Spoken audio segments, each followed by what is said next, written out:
So this video is all about my process of making the Style Arc Beatrice Pea coat. This is a present for my sister, and I was really excited to take this project on. I bought the pattern online and then got it printed at a copy shop for around $30. As you can see here, these are all the scraps after I got it printed and cut out. And here are the actual pieces themselves cut out. I start by tracing all the pattern pieces onto Swedish tracing paper.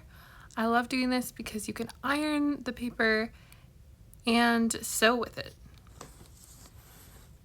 It does add a lot of time to the process, so it's not super necessary. I like doing it because if I want to make this coat again, I have all the sizes available to me and all the original pattern pieces with no fit adjustments.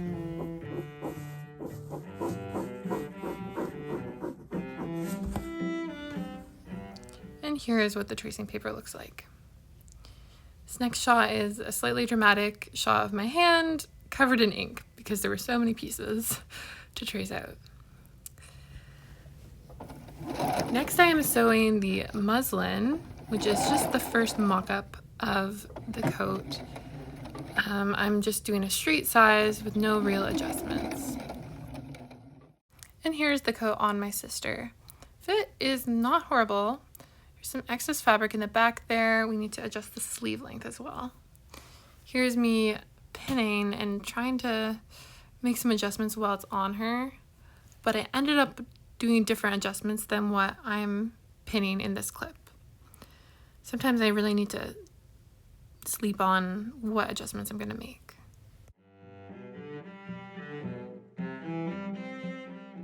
Now it is time to sew the adjustments onto the Swedish tracing paper, which is what I love about it.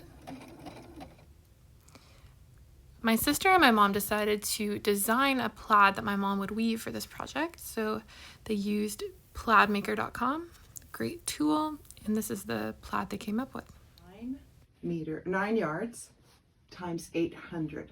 That's the length of string that's all balled up in there. And here is my mom weaving the fabric. If you're interested, her loom is a 45-inch 4-shaft counterbalance floor loom, and the weave of the fabric is a 2x2 straight draw twill. Once she got going, she told me that her rate of weaving was about 1 inch a minute. So you can do your own math. This is a cool shot. It's like a time lapse of what's going on when you're weaving. And here's the finished fabric. She made a lot of it. It's quite narrow, but there's a lot of it and so beautiful. Speaking of beautiful, here's my lining, my Kasha flannel back satin lining in royal blue. This is the first step of cutting. These are my interfacing pieces. I decided to cut out the interfacing pieces separately and then fuse them instead of block fusing, because I am doing pattern matching, and pattern matching involves a lot of wasted fabric, and I didn't really want to waste that much interfacing. This did consume more of my time though. And here's the aftermath. The floor is covered. And there's my candle. Next up, cutting the fabric. This was probably the most time-consuming part of the whole project, I want to say, because I not only had to cut the pieces one by one, but pattern match, and then I'll show you what I did after I cut them out.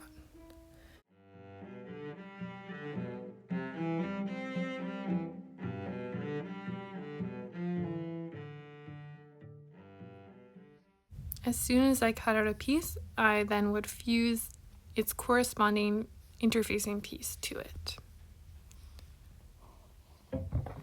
Here I am using a press cloth, very important for working with wool, and using a more up and down motion, pressing into the fabric with my iron.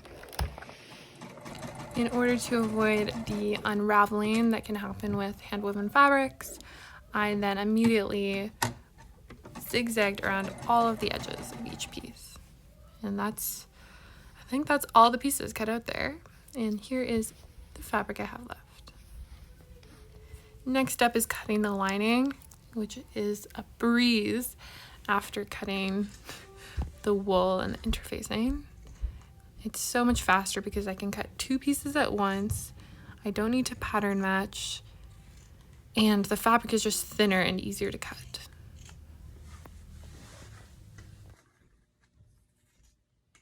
I really love these aftermath shots, I guess, so here's another one.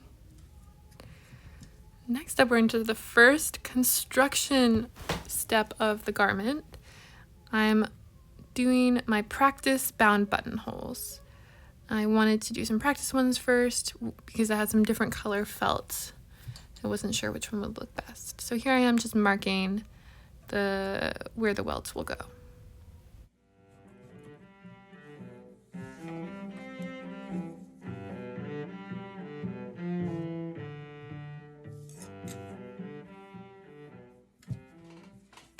Then I snipped into it as you do, and you'll see me, I'll push the fabric through and then stitch the welts.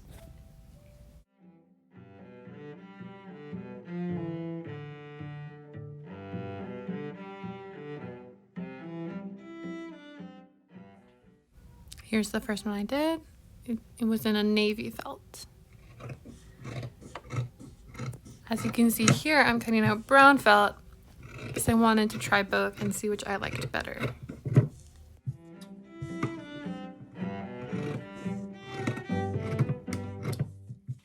And here's the comparison.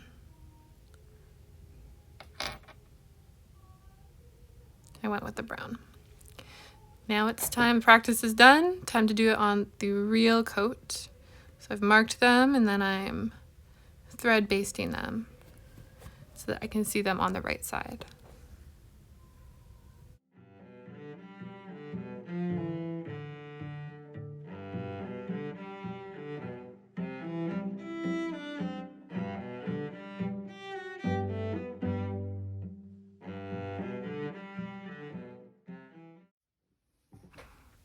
Here I am just putting a piece of brown felt on top of each buttonhole.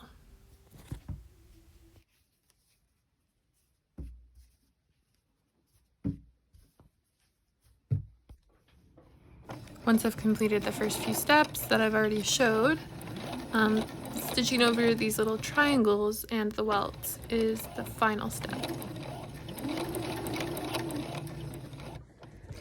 And after you finish a step, it's always important to press.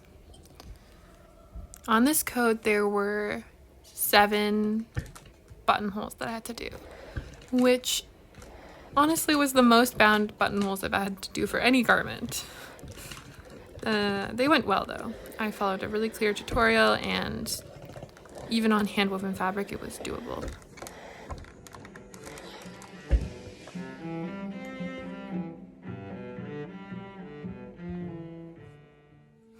I like to use tailor tacks for marking my fabric, especially this wool doesn't do well with chalk. So this is me just marking where the buttons go on the back belt to give you an idea of what that process looks like.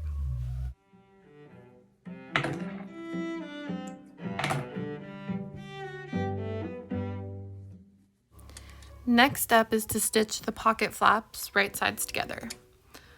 The pattern suggests that if your fabric is bulky, you line the pocket flaps in the lining material, which I did opt for.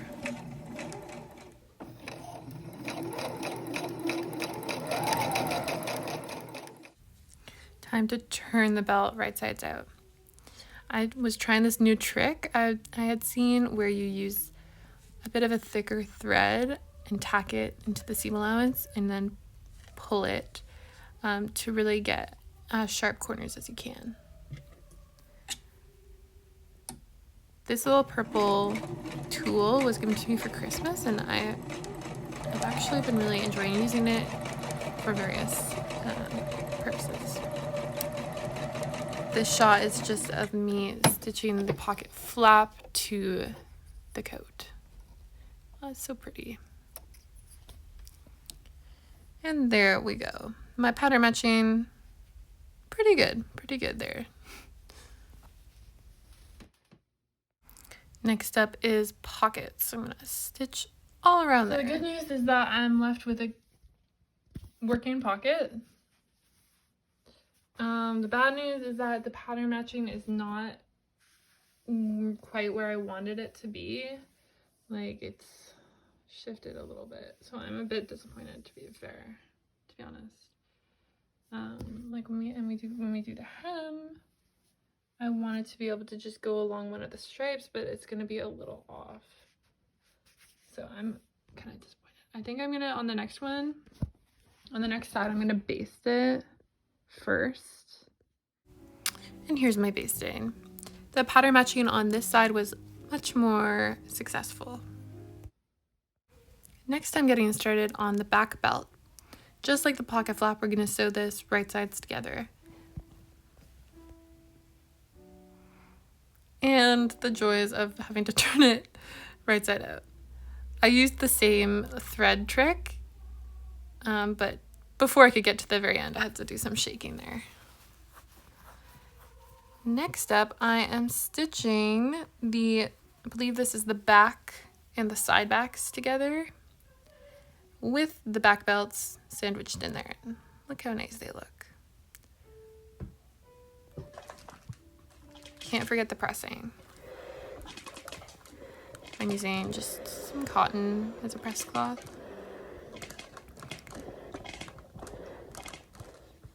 I press on the wrong side and then the right side. I included this clip so you can see one of the tools that I find really important when sewing wool coats. And it's just a piece of wood. I want one that has a proper handle, but this works for now. It's called a clapper, and it really just makes the seams flat and professional looking. I sewed the back yoke to the side backs and top stitched. There's the back vent there as well. Okay, I didn't record that, but I just did the side seams. I basted them first, and then also the shoulder seams, and sewed them, and now I'm just gonna go over to press it. It's really fun when it just becomes one big piece like this. Even better when I have the sleeves in. So yes, I'm gonna press this now. And this part is always so exciting, getting the coat to where you can actually put it on, even though it's just a vest right now. I was really happy with how it was looking. Okay, the sleeves are done. This is the inside of them. That's going to be attached to the lining later. And now they just need to be attached to the main body of the coat. In this clip, I'm pulling my easing stitch through the top of my sleeve. This is really important for wool coat sleeves because there's a lot of ease built in.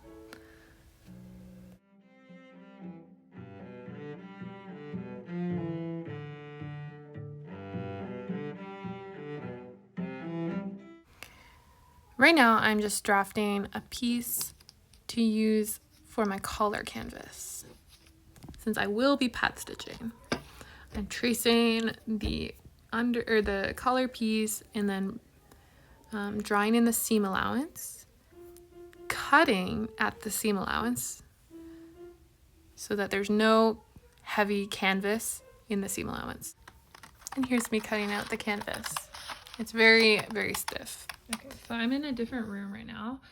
I'm about to start on the pad stitching. For this coat, I'm only pad stitching the undercollar because we're not going to have lapels. I've thought about this a lot. Maybe it's a mistake, but I really just don't think that this coat was made, the pattern that I'm using was made to have permanent lapels always open. especially since there's a collar stand and that the collar is pretty small. I think it looks better as a double-breasted, like buttoned all the way up coat. Maybe left open with it flapping open slightly, but not like pad stitched, permanently rolled. So that is my decision. We'll see how it goes. I'm just gonna do little stitches all around here. This is cotton twill tape on the edges, pulled so that it will encourage a bit more of a curve in the fabric. Yeah, and the reason why I'm in this room is because I need to watch some TV, because this is a pretty long and boring process.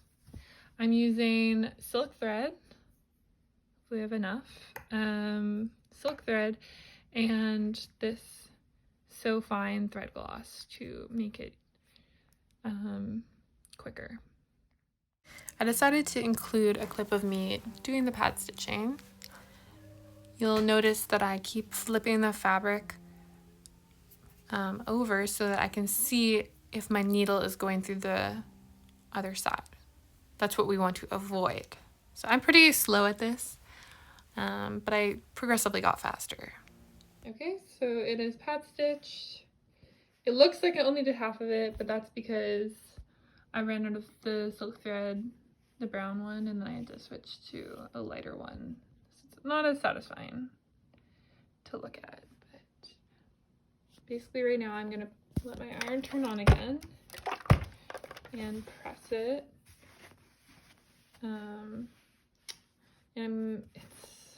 I did add tension into the twill tape, but it's not really like, maybe I should have done even more, because it's not really like, you know, making it curve that much.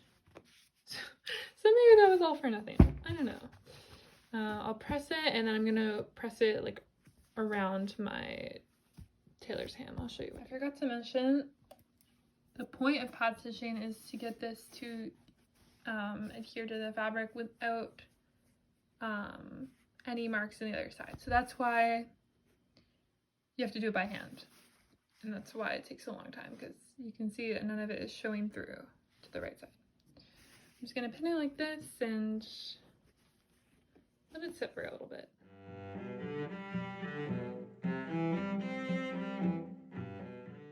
At this point, I will stitch the pad stitched under collar to the not pad stitched top collar.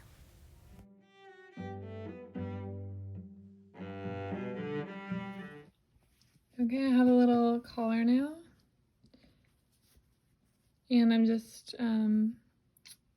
basting the top together so that I can attach it to the collar stand.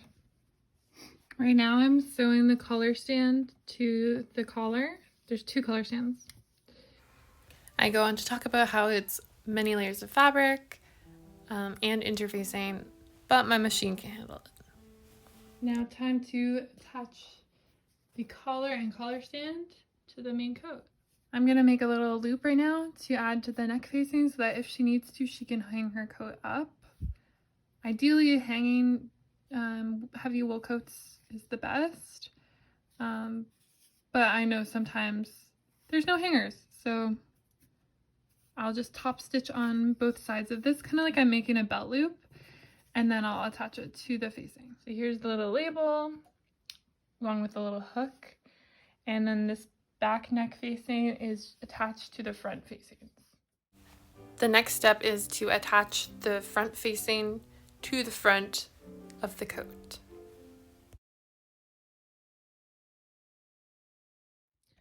I just sewed the longest seam in the whole project, which is where you attach the facing to the main coat.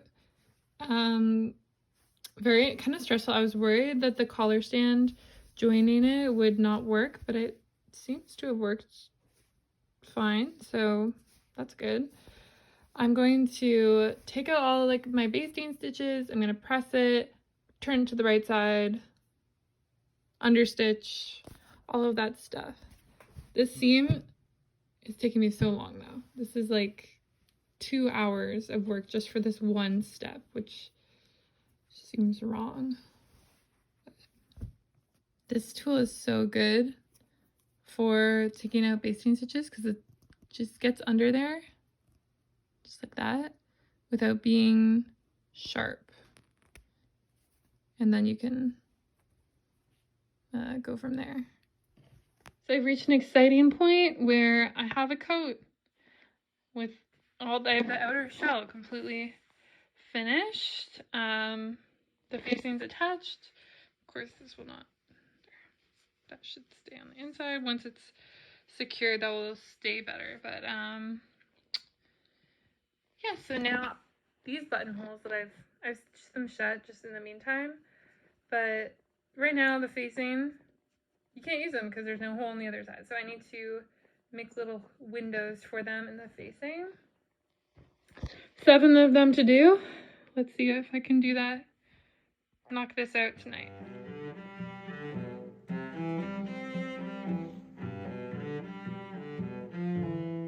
So it's moments like these where I question everything.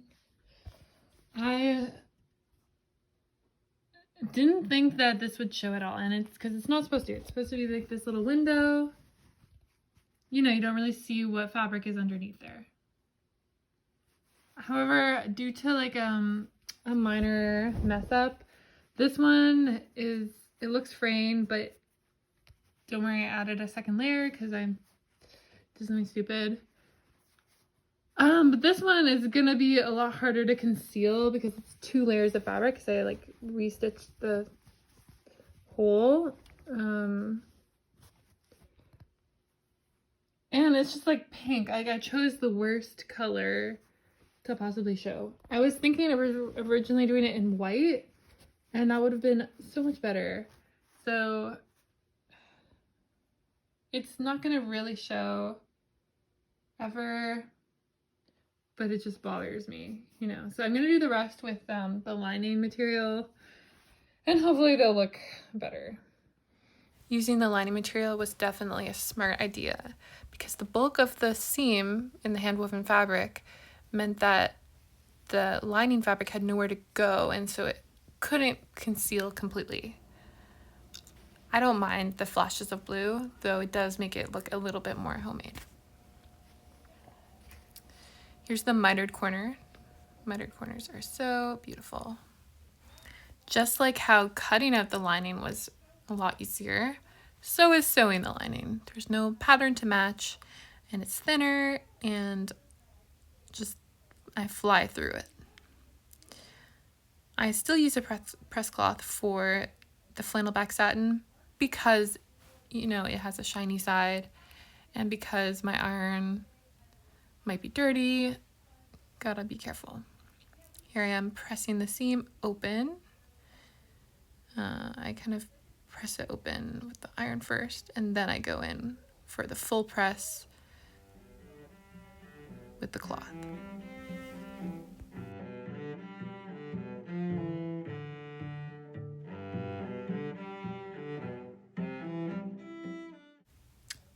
I believe this is the center back seam of the lining.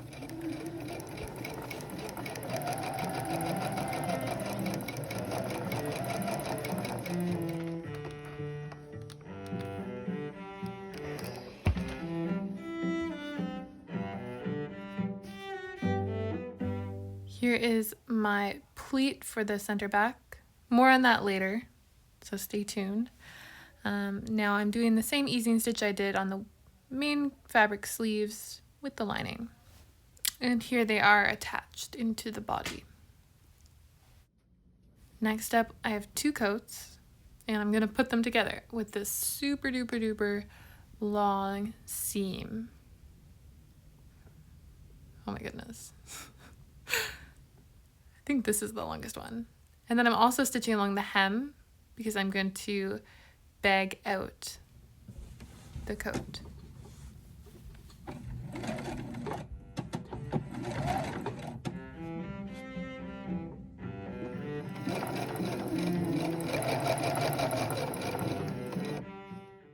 So here's what they call coat guts. And everything is wrong side out and it looks terrible. This is me pinning the bottom of the vents lining to the main fabric. More on that later. This was probably the trickiest part of the whole project for me. This was my first time bagging out a coat, also known as birthing a coat, since you leave a little hole in the sleeve to pull the entire coat out of. I wasn't sure if I was going to be able to fit the entire coat through the sleeve, but it did work, so enjoy this time lapse.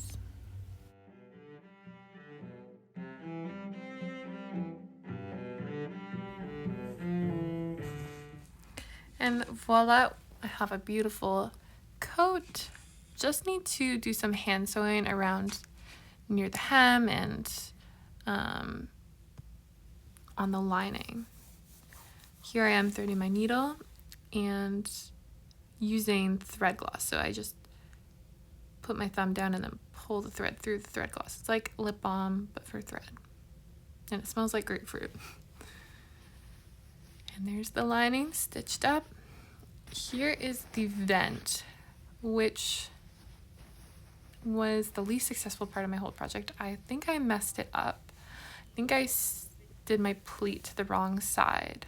I had never sewn a lined vent before, and if you haven't, it's worth noting that the pleat in the center back of the lining needs to be pressed to the left of the lining, not the left of the coat.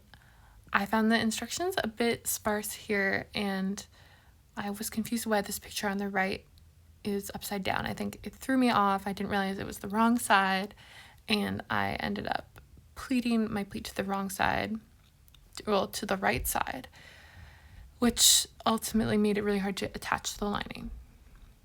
So I hope to do it again and redeem myself. Here's a hand sewing demonstration. Finally, we're on the last step, which is sewing the buttons. I'm using button thread, which is thicker. And here is a little clip of me doing the buttons. We bought these really cute metal shank buttons. They have little greyhounds on them. We love them. This coat has 20 buttons on it, which is a lot. So really important to choose buttons you really like. I also found these ones not too difficult to put on, so it didn't actually take me all that long.